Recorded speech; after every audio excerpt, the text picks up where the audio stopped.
Hello दोस्तों, welcome to my channel. आज हम जो है मध्य प्रदेश महिला पर्यवेक्षक भर्ती 2023 इसका जो सिलेबस में खंड एक है पोषण एवं स्वास्थ्य, उसके अंतर्गत जो टॉपिक है पहला संतुलित आहार और कैलोरी के बारे में भी है। तो संतुलित आहार की एक क्लास ले चुके हैं, आज क्लास 2 है। तो यह जो है इसमें हम संतुलित आहार के बारे में और कैलोरी मान के बारे में जानेंगे। तो शुरू करते हैं आज की क्लास। संतुलित आहार तथा कैलोरी मान। तो आहार मतलब क्या होता है? भोजन होता है। भोजन इंग्लिश में इसको डाइट भी बोलते हैं, यहाँ डाइट लिखा है, डाइट बोलते हैं। पर्याप्त आहार और संतुलित आहार। पर्याप्त आहार मतलब जो जीवन जीने के लिए आवश्यक है, कुछ भी खा लिया उसे क्या बोलेंगे? पर्याप्त आहार। आगे लिखा है संतुलित आहार। संतुलित आहार मतलब बैलेंस डाइट, जिसमें जो पोषक तत्वों की ज़रूरत होती है वहाँ पूरी हो, उसे क्या बोलेंगे? संतुलित आहार। और यहाँ पर डेफिनेशन लिखी है, वहाँ आहार के पोषक तत्व मनुष्य की आयु, लिंग एवं स्वास्थ्य के अनुसार उचित मात्रा में उपस्थित हो। मतलब ऐसा आहार जिसमें पोषक तत्व जो है मनुष्य की आयु, अगर छोटा बच्चा है तो उसके हिसाब से उसे कितनी कैलोरी की आवश्यकता है। लिंग मतलब एक फीमेल है या फिर मेल है, तो इन दोनों को क्या है? कैलोरी की अलग अलग आवश्यकता होती है। स्वास्थ्य के अनुसार मतलब कोई बीमार है उसको ज़्यादा ज़रूरत रहेगी, कोई अच्छा व्यक्ति है उसको कम, या फिर जो भी है उचित मात्रा में अगर कोई आहार दिया जाता है पोषक तत्वों से भरपूर, तो उसको क्या बोलेंगे? संतुलित आहार। कृषि अनुसंधान की राष्ट्रीय परिषद के अनुसार, मतलब कृषि अनुसंधान की जो राष्ट्रीय परिषद है उसके अनुसार जो है संतुलित आहार को 7 भागों में बांटा गया। 7 भागों में बांटा गया। ऐसे तो कौन कौन से? तो ऐसे आहार जो मात्रा और गुण में संतुलित हो। ऐसे आहार जो मात्रा मतलब एक निश्चित मात्रा, गुण मतलब उसमें जो गुण हो, जो शरीर की वृद्धि और विकास, कार्य और स्वास्थ्य के लिए आवश्यक पोषक तत्वों की उचित मात्रा से भरपूर हो। ऐसा आहार जो वृद्धि और विकास में सहायक हो और पोषक तत्वों की उचित मात्रा जो शरीर को जरूरत है वह पूरा करता हो। यह परिभाषा जो है कृषि अनुसंधान की राष्ट्रीय परिषद के अनुसार है। तो ये ऐसा पूछा जा सकता है 4 डेफिनेशन देकर के कौन सी है, तो हमें पहचाननी होगी कि वो वाली है कि संतुलित मतलब ऐसा आहार जो मात्रा और गुण में संतुलित हो तथा शरीर की वृद्धि और विकास, कार्य और स्वास्थ्य के संरक्षण के लिए आवश्यक पोषक तत्वों की उचित मात्रा से भरपूर हो। यहाँ डेफिनेशन जो है कृषि अनुसंधान की राष्ट्रीय परिषद के अनुसार दी गई है। विशेषताएं। संतुलित आहार की क्या क्या विशेषताएं? तो पहली, पर्याप्त प्रोटीन एवं खनिज लवण से युक्त हो। मतलब हो या फिर होता ही है, मतलब अगर संतुलित आहार जो है उसकी विशेषता के बारे में पढ़ रहे हैं, मतलब पर्याप्त प्रोटीन एवं खनिज लवण से युक्त होगा। और प्रोटीन क्या करता है? तो शरीर का निर्माण करने का काम करता है। दूसरा है सुरक्षात्मक तत्वों से भरपूर होना चाहिए। जो संतुलित आहार है वो सुरक्षात्मक तत्वों से भरपूर होना चाहिए, विटामिन से भरपूर होना चाहिए, कहने का मतलब ये है। पर्याप्त ऊर्जा, थकान और कमजोरी जो है, अगर कोई संतुलित आहार मतलब बैलेंस डाइट जो है फॉलो करता है तो उसमें थकान और कमजोरी जो है वो महसूस नहीं करेगा। और यह अगर कार्बोहाइड्रेट और वसा लेगा तो भी व्यक्ति जो है थकान और कमजोरी महसूस नहीं कर पाएगा। उसके बाद है चौथा, उसकी विशेषता, आयु, लिंग और व्यवसाय तथा जलवायु के अनुसार। संतुलित आहार जो है, अगर कोई बच्चा है तो उसको कितना क्या भोजन मिलना चाहिए। लिंग मतलब अगर महिला है या फिर पुरुष है, बच्चा है, ठीक है, लड़की है, तो इन सबको क्या है? अलग अलग आहार की ज़रूरत होती है। व्यवसाय, अगर कोई व्यवसायी है जिसमें कम मेहनत लगती है तो उसे कम कैलोरी की आवश्यकता होगी। और अगर कोई ज़्यादा मेहनत का काम करता है तो उसे ज़्यादा कैलोरी की आवश्यकता होगी। जलवायु, तो जलवायु से क्या तात्पर्य है कि अगर कहीं ठंडी जलवायु है, ठीक है, तो वहाँ क्या है? अधिक ऊर्जा की आवश्यकता होगी। और कार्बोहाइड्रेट और वसा मतलब तली गली चीज़ों का ज़्यादा इस्तेमाल करना, मतलब खाना होगा, उनको ज़रूरत रहेगी। अगर कहीं की जलवायु गर्म है तो उन्हें कम ऊर्जा की आवश्यकता होगी। संतुलित आहार की विशेषता अगर शॉर्टकट में देखें तो प्रोटीन हो, उसमें विटामिन्स हो, और तीसरा कार्बोहाइड्रेट और वसा की मात्रा हो, और चौथा जो है आयु, लिंग और व्यवसाय के अनुसार, मतलब उनको पर्याप्त भोजन नहीं, संतुलित आहार मिले मतलब। अब जो है हम कैलोरी के बारे में देखेंगे। तो कैलोरी में क्या है? तो शरीर को जो प्राप्त ऊर्जा है उसको कैलोरी में मापा जाता है। शरीर को जो भी ऊर्जा प्राप्त होती है उसे कैलोरी में मापा जाता है। तो आगे जो है कैलोरी की डेफिनेशन है। तो कैलोरी किसे कहेंगे? तो कैलोरी मतलब ऊर्जा की वह मात्रा जो जल के तापमान को 1 डिग्री सेंटीग्रेड बढ़ा दे। कैलोरी की डेफिनेशन है ये कि ऊर्जा की वह मात्रा जो जल के तापमान को 1 डिग्री सेंटीग्रेड बढ़ा दे। अब जो है हम कार्बोहाइड्रेट, प्रोटीन, वसा के बारे में जान लेते हैं। कार्बोहाइड्रेट की क्या विशेषता है कि हमारे शरीर में जो है सर्वाधिक ऊर्जा कार्बोहाइड्रेट से ही लेते हैं। मतलब हमारा शरीर जो ऊर्जा प्राप्त करता है वो कार्बोहाइड्रेट से सबसे ज़्यादा प्राप्त करता है, मतलब 60 से 70%। तो ये पूछा जा सकता है कि 1 ग्राम कार्बोहाइड्रेट में कितनी कैलोरी होती है? तो 4.1 कैलोरी होती है कार्बोहाइड्रेट में। कार्बोहाइड्रेट क्या करता है? तुरंत एनर्जी दे देता है, मतलब शरीर को जो ऊर्जा की आवश्यकता होती है वहाँ दे देता है। मतलब जैसे अगर किसी को भूख लगी या फिर किसी की बहुत ही हालत ख़राब हो गई है, अगर उसे 2 बिस्कुट दे दी जाए तो मतलब वो क्या करेंगे, उसे तुरंत ऊर्जा दे देंगे, मतलब थोड़ा तो करार आ ही जाएगा। तो ये इंस्टेंट ऊर्जा दे देता है कार्बोहाइड्रेट। अभी क्वेश्चन आ सकता है कि 1 ग्राम में कितने कार्बोहाइड्रेट होते हैं? तो 4.1 कैलोरी मतलब 1 ग्राम में कार्बोहाइड्रेट का जो 1 ग्राम है उसमें 4.1 कैलोरी शामिल होती है, ऐसा। दूसरा है प्रोटीन। तो प्रोटीन के 1 ग्राम में 4.2 कैलोरी, मतलब 1 ग्राम प्रोटीन में कितनी कैलोरी होती है? तो प्रोटीन के 1 ग्राम में 4.2 कैलोरी होती है। वसा के 1 ग्राम में कितनी कैलोरी होती है? तो 9.3 कैलोरी। फैट मतलब 1 ग्राम में 9 पॉइंट कैलोरी होती है। क्वेश्चन आ सकते हैं, इसलिए ध्यान में रखने योग्य है ये।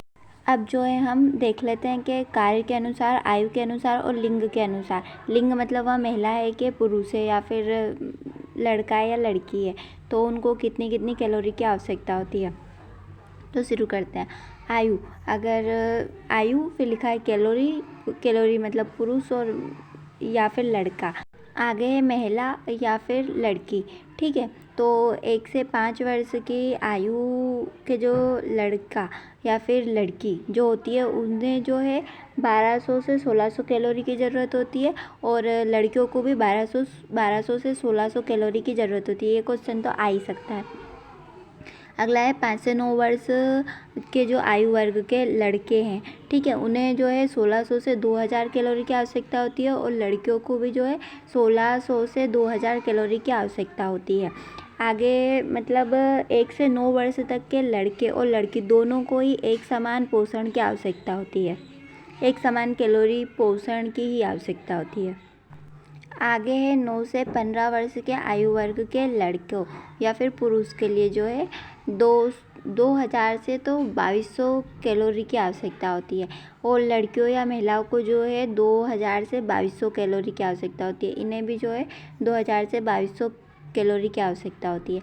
आगे 15 से 18 वर्ष के जो लड़के या फिर पुरुष हैं उनको जो है 2200 से 3000 कैलोरी की आवश्यकता होती है, और जो महिलाएं हैं उन्हें 2200 कैलोरी की आवश्यकता होती है। अगला पॉइंट है गर्भवती स्त्री के लिए कितनी कैलोरी की आवश्यकता होती है। तो यहाँ पर क्रॉस लगा हुआ है इसके आगे, इसका मतलब कोई पुरुष गर्भवती तो होते नहीं है। आगे है महिलाएं, तो वो 2300 कैलोरी की आवश्यकता होती है महिलाओं को। गर्भवती महिलाओं को कितनी कैलोरी की आवश्यकता होती है? तो 2300 कैलोरी की आवश्यकता होती है। आगे है स्तनपान कराने वाली महिलाओं के लिए कितनी कैलोरी की आवश्यकता होती है। तो अब पुरुष तो स्तनपान कराएंगे नहीं, तो इसलिए जो है यहाँ पर क्रॉस लगा है। आगे लिखा है कि 3000 कैलोरी की, मतलब जो दाइमा होती है या फिर अगर मतलब जो महिला किसी बच्चे को दूध पिलाती है वो महिला ही स्तनपान कराने वाली महिला कहलाएगी। तो उसे कितनी कैलोरी की आवश्यकता होती है? तो 3000 कैलोरी की आवश्यकता होती है। तो याद रखना कि स्तनपान कराने वाली महिला को कितना कैलोरी की आवश्यकता होती है? तो 3000 कैलोरी की आवश्यकता होती है। आगे है हल्का काम करने वाली, मतलब करने वाली या करने वाला, मतलब पुरुष जो है कोई हल्का काम करता है। हल्का काम कैसे करता है? मतलब कोई दुकान पे बैठा है, व्यापारी है, तो उसको कोई मेहनत तो करनी नहीं है, तो वो जो है उसका काम क्या है? हल्का काम है। और अगर कोई पुरुष है जो छोटा मोटा काम करते हैं, झाड़ू पोछा घर का, ये सब, तो ये सब क्या है? हल्का काम है। तो उनको कितनी कैलोरी की आवश्यकता होती है? 2200 कैलोरी की आवश्यकता होती है। पुरुष को होती है 2200 कैलोरी की आवश्यकता, और महिलाओं को कितनी कैलोरी की आवश्यकता होती है? तो 2100, हल्का काम करने वाली महिलाओं को 2100 कैलोरी की आवश्यकता होती है। अब बात करते हैं 8 घंटे कार्य करने वालों को कितनी कैलोरी की आवश्यकता होती है। तो जो पुरुष है उनको जो है 3000 कैलोरी की आवश्यकता होती है और जो महिला है वो उसे जो है 2500 कैलोरी की आवश्यकता होती है। अब बात करते हैं कठिन शारीरिक कार्य करने वालों की।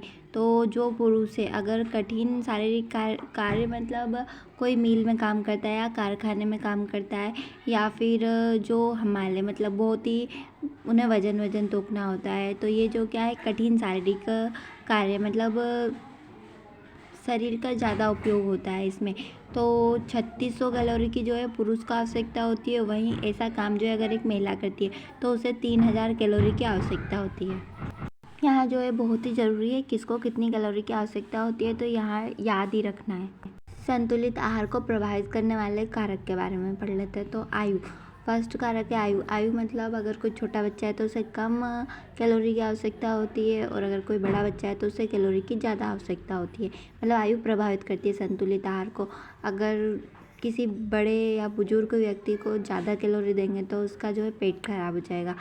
दूसरा कारक है व्यक्ति का आकार, मतलब व्यक्ति कैसा आकार में किस प्रकार है वहाँ भी उसके आहार को जो है प्रभावित करता है।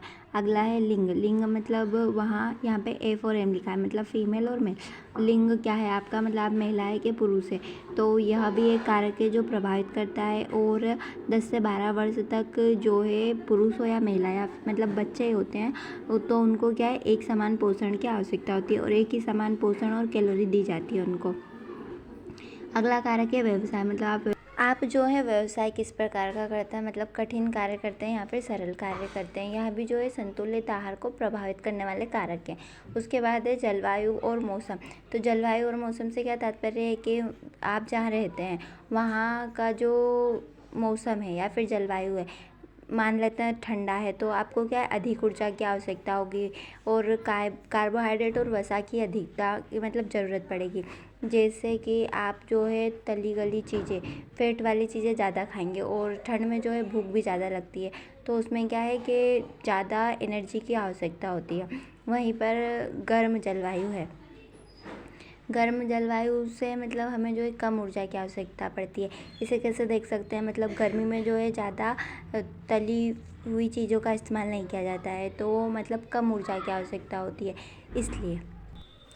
अगला पॉइंट है स्वास्थ्य। स्वास्थ्य भी प्रभावित करता है संतुलित आहार को। कैसे, अगर कोई व्यक्ति बीमार है तो उसे क्या है अधिक तत्व एवं ऊर्जा की आवश्यकता होती है, वहीं कोई स्वस्थ व्यक्ति है तो उसे जो संतुलित आहार दिया जा रहा है वहीं की ज़रूरत होगी। संतुलित आहार के विभिन्न आहार समूह। तो संतुलित आहार को जो है 7 फूड ग्रुप्स मतलब 7 जो है समूह में बांटा गया। पहला है हरी पीली सब्जियां और फल।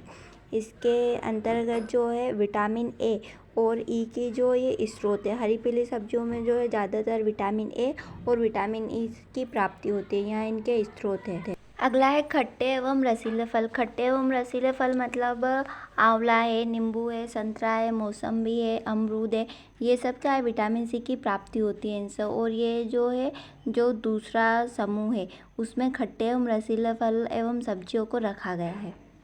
तीसरा समूह जो है जड़ एवं कंदमूल। तो जड़ क्या क्या होती है, आलू, अरबी, शकरकंद, ये सब जो है कार्बोहाइड्रेट के स्रोत है। और तीसरा समूह आहार समूह जो है जड़ एवं कंदमूल को रखा गया है और उसमें क्या है आलू, अरबी, शकरकंद, जो भी जड़ वाली चीज़ें होती है उन सबको रखा गया है।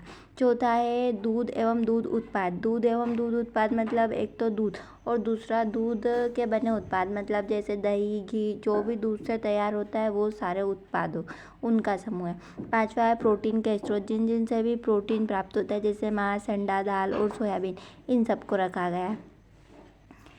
छठा है अनाज या खाद्यान्न मतलब शर्करा वाले पदार्थ। अगला है वसा के स्रोत। वसा के स्रोत मतलब फैट वाली चीज़ें, घी, तेल, ये सभी। तो ये 7 समूह को याद कर सकते हैं कि संतुलित आहार के कितने समूह हैं, तो 7 है। और कौन कौन से हैं, तो इन सब के नाम। और मजबूत प्रतिरक्षा प्रणाली, ये जो है बैलेंस डाइट के फ़ायदे। पहला जो है मजबूत प्रतिरक्षा प्रणाली, मतलब अगर कोई बीमारी है तो अगर बैलेंस डाइट लेंगे तो वो जो बीमारी है उससे बचाव होगा। वजन का नियंत्रित, मतलब वजन को नियंत्रित करती है बैलेंस डाइट, ना ज़्यादा होने देती है और ना ही कम होने देती है। अगला है बीमारियों का खतरा कम, अगर बैलेंस डाइट लेंगे तो बीमारियों का खतरा कम रहेगा। शरीर को उचित मात्रा में जो है भोजन और जो पोषक तत्वों की आवश्यकता होती है वो भी पूरी हो जाएगी बैलेंस डाइट से। मानसिक स्वास्थ्य, अगर बैलेंस डाइट अच्छी होगी तो मतलब मानसिक रूप से भी जो है व्यक्ति स्वस्थ रहेगा। कुपोषण मतलब मेल न्यूट्रिशन। तो इसमें क्या है कि भोजन में पोषक तत्वों की कमी होती है और इसका कारण क्या है? निर्धनता मतलब अगर गरीबी है तो कोई पोषक तत्वों की कैसे पूर्ति कर सकता है? मतलब पेट भर भोजन मिल जाए वही बड़ी बात है। पोषक तत्वों से भरपूर भोजन, बैलेंस डाइट लेना थोड़ा मुश्किल होता है गरीबों के लिए। उसके बाद है जनसंख्या मतलब एक परिवार में बहुत ज़्यादा सदस्य है तो उसमें भी क्या होगा कि बैलेंस डाइट पर्याप्त रूप से मिल नहीं पाएगी। थर्ड है भोजन बनाने की विधि का अभाव, मतलब जैसे कि कोई चीज़ है, कोई विटामिन है जिसे अगर उबालेंगे तो उसकी जो पोषक मात्रा या तत्व है वह समाप्त हो जाएंगे। तो अगर इस बात की जानकारी ना होगी तो इससे क्या है कि कुपोषण उत्पन्न हो सकता है। अगला है शिक्षा का अभाव, मतलब इतनी जानकारी नहीं होती कि क्या बैलेंस डाइट है और क्या अबैलेंस डाइट है, मतलब तो इस चक्कर में भी जो है कुपोषण जो है व्यक्ति शिकार हो जाता है कुपोषण का। एक साधारण सक्रिय व्यक्ति की ऊर्जा ज़रूरतों पर शारीरिक क्रियाकलापों के प्रकार और शरीर वजन का प्रभाव, तो मतलब वज़न के हिसाब से दे रखा है। अगर किसी का वज़न जो है 50 किलो है तो उसे जो है अगर वह हल्का काम करता है तो 2100 कैलोरी और अगर सामान्य काम करता है तो 2300 किलो कैलोरी की आवश्यकता होती है। ये तो रटना होगा और इतना पूछा नहीं जाता है वैसे।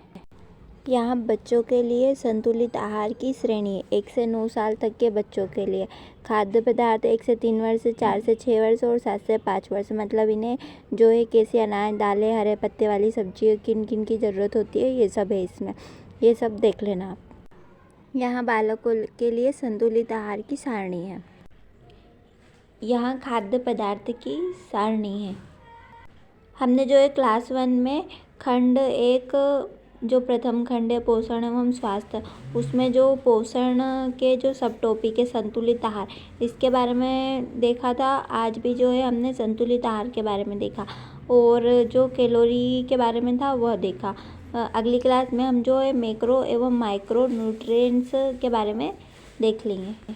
क्लास अच्छी लगी हो तो लाइक, शेयर एंड सब्सक्राइब कर दीजिएगा। Thank you for watching this video.